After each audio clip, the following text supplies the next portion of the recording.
Hello दोस्तों, कैसे हो आप सब। दोस्तों स्वागत है आपका मेरे यूट्यूब चैनल एक्टिव सर्जी में। दोस्तों आज बात करेंगे हम साइप्रस की, यानी मेडिटेरियन सी में एक छोटा सा देश है साइप्रस।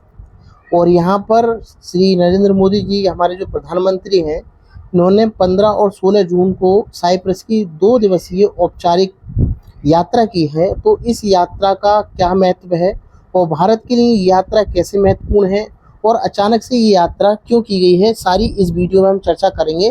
तो अगर चैनल पर पहली बार आए हैं तो इसको सब्सक्राइब कर लें।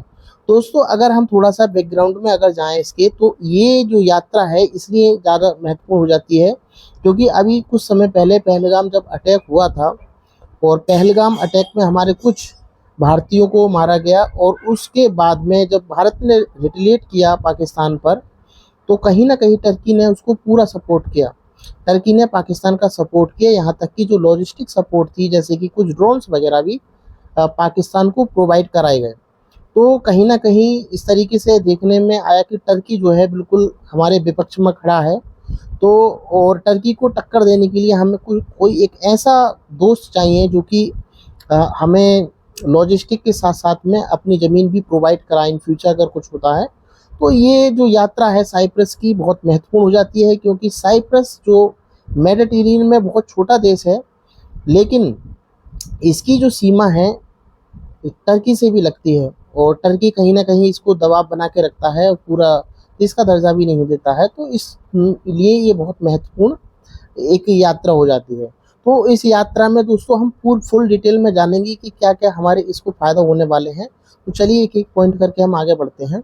दोस्तों अगर हम बात करें कुछ बैकग्राउंड की, तो ये 23 वर्षों के बाद ऐसा हुआ है कि भारत का कोई प्रधानमंत्री वहाँ पर गया है। इससे पहले इंदिरा गांधी जी गई थी 1982 में, और अटल बिहारी वाजपेयी 2002 में गए थे। तो 23 वर्षों बाद ऐसा हुआ है जब कोई भारत का प्रधानमंत्री साइप्रस की यात्रा पे गए हैं। अब बात करते हैं कि मुख्य उद्देश्य क्या है वहां पर जाने का। तो दोस्तों यूरोप में भारत की भूमिका को मजबूत करना सबसे बड़ा उद्देश्य है, क्योंकि होना क्या है, साइप्रस जो है 2026 यानी नेक्स्ट ईयर यूरोपियन यूनियन की अध्यक्षता करने वाला है। और जब अध्यक्षता करेगा तो इसलिए भारत ने यात्रा की है, और इसलिए क्योंकि जो भारत और यूरोपियन यूनियन है, और यहाँ पर मुक्त व्यापार समझौते जो हैं, जैसे जिसको हम एफटीए बोलते हैं, फ्री ट्रेड एग्रीमेंट, इस प्रक्रिया को गति दी गई है। और साथ में साइप्रस ने भी समर्थन देने का वादा किया है। तो ये अगले साल जो अध्यक्षता करेंगे, तो वहाँ पर ये कोशिश की जाएगी कि भारत और ईयू के बीच में फ्री ट्रेड एग्रीमेंट हो जाए।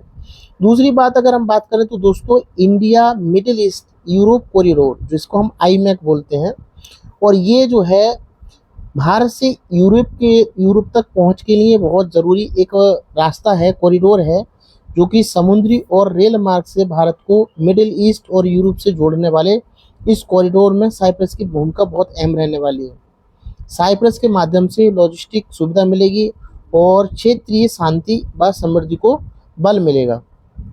तो दोस्तों ये थोड़ा सा इसका फ़ायदा हो जाता है।